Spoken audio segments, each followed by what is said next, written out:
congressional Republicans have suggested that they might join Democrats in pushing back against President Trump's vow to use emergency powers to impose a sharp tax increase on Americans when they buy Mexican goods, unless and until the Mexican government does more to stop migrants from reaching and illegally crossing the American border.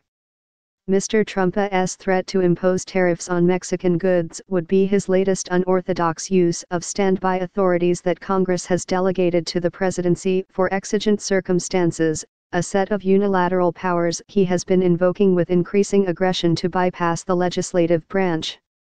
It would be a change if significant numbers of congressional Republicans follow through on their vows to stand up to the President and for the role of Congress as an equal branch of government by voting to block his move, instead of acquiescing to it as they have before. But here is how they could if they so choose and what mechanisms the President can use to prevail. Congress has enacted laws giving the President the ability to activate enhancements to his normal powers if he declares a national emergency. The idea is to enable the government to respond quickly to a crisis. The laws generally do not set detailed standards for when a president may declare an emergency. But where previous presidents of both parties exercised self-restraint in how they used such powers by limiting their use to situations that Congress anticipated and agreed with, Mr. Trump has been becoming far more aggressive. Mr. Trump has said he will unilaterally impose tariffs on imports of most Mexican goods, from auto parts to food, using one of the laws that creates emergency powers, the International Emergency Economic Powers Act of 1977. If he follows through, Americans will start paying what is essentially a tax of 5% on imports from Mexico starting June 10, and the tariff rate would ramp up monthly, reaching 25% by October. Economists warn that this will damage the economies of both countries. It will raise prices for American consumers, and Mexico will probably impose retaliatory tariffs on American-produced goods, driving down demand to buy them. Mexico is the United States' third-largest trading partner. In 2018, the United States imported $371.9 billion in goods and services from Mexico and exported $299.1 billion in goods and services there. No. The International Emergency Economic Powers Act says that if the President decides that circumstances abroad have created any unusual and extraordinary threat to the national security, foreign policy or economy of the United States, he can declare a national emergency. This triggers special authority for him to regulate any transactions in foreign exchange by Americans. But the law does not mention tariffs, and no previous president has used it to impose them, according to the Congressional Research Service.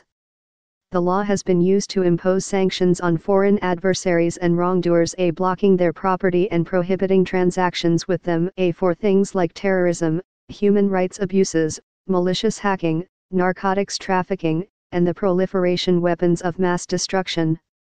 Under the National Emergencies Act of 1976, Congress can legally terminate an emergency that a president says exists and turn off the special powers the president has activated by enacting a resolution to do so. Senate Republicans apparently threatened to join Democrats in doing just that after a lunch this week in which they were briefed by administration lawyers about the tariffs proposal. I will yield to nobody in passion and seriousness and commitment for securing the border, Senator Ted Cruz, Republican of Texas, told reporters afterward. But there is no reason for Texas farmers and ranchers and manufacturers and small businesses to pay the price of massive new taxes, a burden he estimated would be about $30 billion in his state alone. But Mr. Trump predicted Republican lawmakers who are openly angry at his plans would back down, saying it would be foolish for them to try to block him.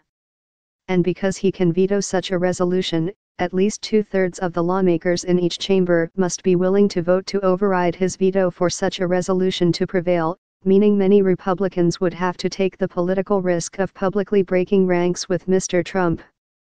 In February, after a standoff with House Democrats over funding for his border wall caused a record-breaking government shutdown, Mr. Trump declared that illegal migration and drug smuggling along the southern border had created a national emergency there, enabling him to redirect billions of dollars in Pentagon funds, which Congress had appropriated for other purposes, to border barriers. That move is currently tied up in court. But Congress separately tried to stop it by passing a resolution to terminate his emergency declaration, with about a dozen Republican lawmakers in each chamber joining Democrats to approve it. Mr. Trump vetoed the resolution, and with most Republicans still sticking with him, an override effort failed to reach the two-thirds threshold to pass the House. The Trump administration also declared an emergency last month to permit it to circumvent Congress and sell about $7 billion in arms to Saudi Arabia, the United Arab Emirates, and Jordan that had been stopped by lawmakers last year, invoking a provision of the Arms Export Control Act of 1976 for national security exigencies. A bipartisan group of senators announced this week that they would push a set of resolutions to block that move, but their fate was unclear. In a related move, the Trump administration has also been weighing invoking an older law, the Insurrection Act of 1807, in order to use federal troops to enforce immigration laws, according to people familiar with the matter. Those deliberations were first reported by the Daily Caller. Normally, under the Posse Comitatus Act, federal troops cannot be used for domestic policing. But the Insurrection Act makes an exception for whenever the president considers that unlawful obstructions have made it impracticable to enforce the laws of the United States in the ordinary way. Previous presidents have used that law to send in troops to suppress riots or deal with natural disasters, not to bolster immigration enforcement, but the words of the statute place few limits on when a president can decide to use it. Partly by accident. When Congress last overhauled emergency powers laws in the 1970s, it wrote few standards governing what counts as the sort of emergency that a president can declare.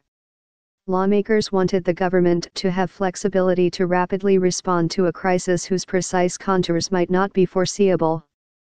But at the time, lawmakers believed that they could keep the presidency from abusing those powers by using so-called legislative vetoes, the ability to overrule any particular use of those powers by enacting a resolution with a simple majority vote. In 1983, however, the Supreme Court struck down legislative vetoes as unconstitutional. The ruling said that for an action of Congress to have legal effect outside the legislative branch, it had to be submitted to the president for signature or veto like a bill. As a result, lawmakers need the votes of two-thirds of both chambers, enough to override a veto, to overrule a president's use of emergency power, a much more difficult political feat to achieve.